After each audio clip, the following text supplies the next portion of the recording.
Hey, NOSA community. It is Shamika and I am back. We're excited to wrap up our conversation about small teams. So, if you get a chance, don't forget to subscribe to our channel here on YouTube, and we're going to get started here shortly. So, we talked already a little bit about how to create the right small teams dynamic, and then we also touched on how to be able to make sure that you're effectively working with and communicating and orienting the people on your small teams. So today we're going to talk a little bit about some of the pros and cons of working in small teams. So in the United States, small businesses have generated a lot of new jobs over the last few years, just about 65% of the last 2 decades. So here we'll show you some pros and cons of working with small teams. And as small business owners, many times that's a core of what we do. Sometimes it can be the best thing ever or the biggest challenge you've ever had in your life. So as we enter into a new year, I wanted to pick this topic, especially the pros and cons, because yes, it can be challenging, but in many regards, it's definitely worth it. So, here are a few pros we have. You are able to establish deeper bonds when you have smaller teams, of course, and everyone really gets to know each other. So, you really don't have that concept within your organization where there are individuals who could say, "Oh, I've never met such and such."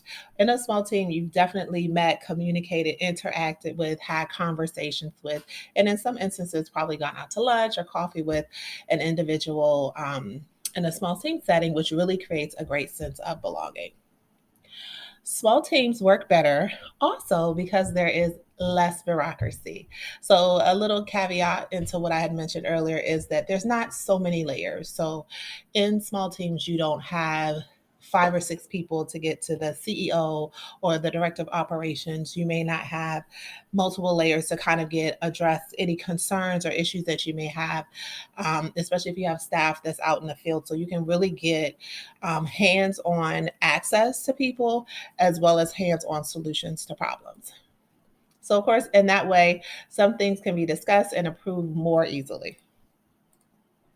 Next, workers become a little bit more engaged. I think as we've moved into a lot more virtual world where you're working with people maybe in different states, in different countries, on different time zones, the engagement piece, the time that you get to spend together really allows you to connect more so. And in a smaller team, you connect on many different levels. So it's just not a work level. Many times you connect on a personal level, on a social level. So this happens because all team members get familiarized with one another quickly, and also because it's more likely to receive feedback from others. And then number four, which is super important, and we touched on in our last video, people feel that their opinion and ideas matter. So a big part of even like the push that we've seen with working from home or virtual work or some variation of that is that people had the opportunity to one do something that allows them more time with their family or friends or children, but also it allows them to kind of look at things differently. So you're not running into work after spending an hour or so in traffic, or you don't need that jolt of coffee because you had to come into work so early because you live in an area that's either far away or have lots of traffic.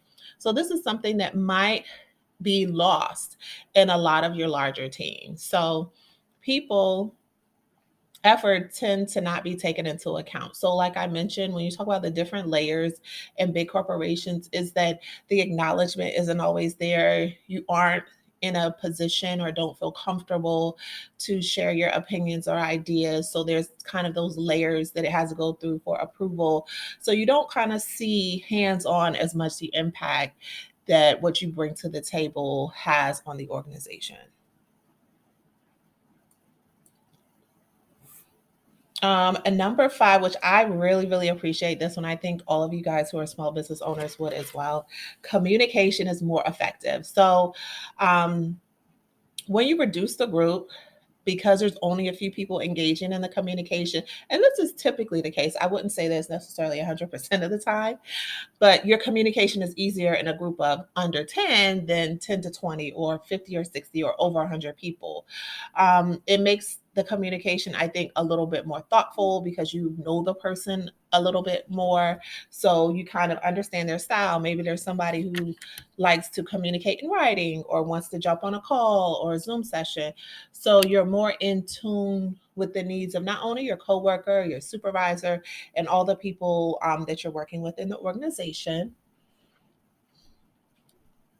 And then, of course, a number six, which is our final pro, which is evaluation is usually easier.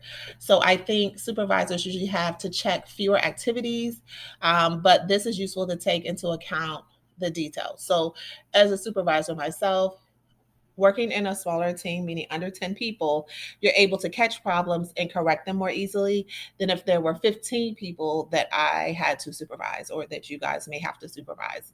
And then when you add more people, then you also have to add typically more layers of management. And if not management, you definitely have to consider adding more layers of checks and balances. So here are some of the cons, and I think you guys know them already. You probably can fill in the blanks yourselves. But some of the cons include small teams can struggle with deadlines. So less resources, less people, it may be more challenging to meet the needs.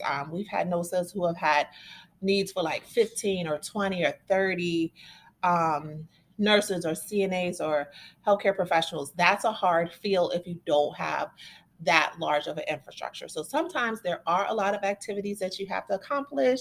You may have little time to do so. And this is really where your organization plays a big part. And this is why it's very important to have proper organization. So, number two, the same people could perform various types of tasks. And as a result, one could get overwhelmed. So, by doing multiple tasks in different areas, you have to develop more skill sets. So, what you need to take into consideration is that you may be doing multiple things, whereas in larger groups, you may have more people just doing accounting. And in your smaller group, you may have that same group of people or person doing accounting and payroll, or accounting, payroll, and human resources. So, as long as you're organized properly, sometimes those things kind of go hand in hand and aren't as overwhelming, but at times they can be. Number three, and I know that we've experienced it, I've experienced it myself. It's a big deal.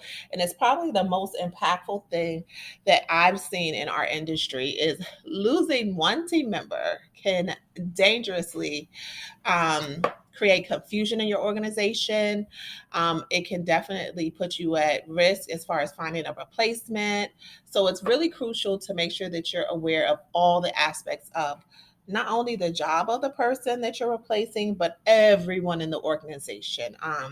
I've had the opportunity to work with virtual assistants, recruiters, compliance coordinators, and anytime that those individuals leave for whatever reason, replacing them can be very challenging. And this is also where you may want to look into potentially adding in a generalist position where the person can kind of serve as a backup or a support person to somebody in like a accounting or payroll or human resources role. An assistant, like a human resources assistant, can also have and understand some of those skills and some of those tasks so that if that person was to lead the organization, you're able to still handle those things without having such a large impact on your business.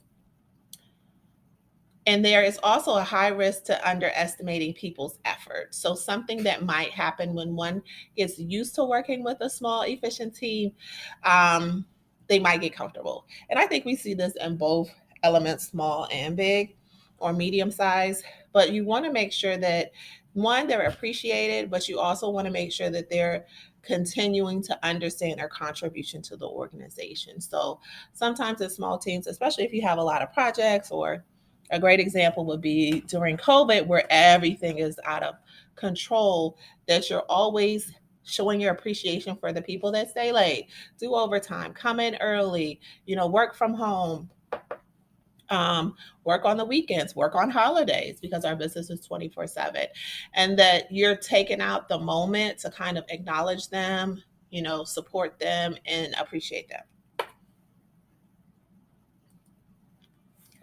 And number five, too much independence or initiative can lead to problems. This could create confrontation between team members because of different ideas on how to handle something in particular. And this one's a little bit tricky. I think being able to come together as a team and have these difficult conversations is always a good thing because typically they can get resolved in a shorter time frame, but sometimes when you're operating for long periods of time independently, you may have created systems or processes that are more specific to you as the individual, and it may not be as clear or in alignment or as much in alignment with the organization. So, like I said, different ideas on how to do something in particular can be challenging, but especially in instances where there's not as much oversight or even in situations where you're bringing on a new team member.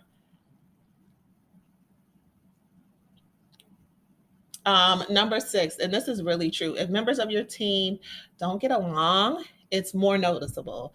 So, without the many layers of business and organization, if there's something wrong, you can usually see it not so much front facing, but you may see it in some of the things that the organization did previous that they may not be doing, or some of the communications that they're putting out. So, creating a good work environment, and not only a good but a balanced work environment will always alleviate these tensions when needed, and making sure that you're getting feedback. I think I mentioned in the last video I did on small teams is making sure you're giving immediate, consistent, effective feedback can alleviate some of these things we see in number six, because that allows you to set the expectation, but it also allows the employee to understand what's expected of them. So, as always, thanks for hanging out here with us on our YouTube channel. If you haven't gotten the chance, please feel free to go ahead and follow us so you can catch out some more of our content, or check out our previous videos as we talked about small teams, how to create them, how to set them up, pros and cons, as well as developing organization around small teams as well. If you want to get notified about updated videos, go ahead and click the bell up here on the left, and then feel free to check out our Facebook page for updates happening within our group as well. Thank you as always.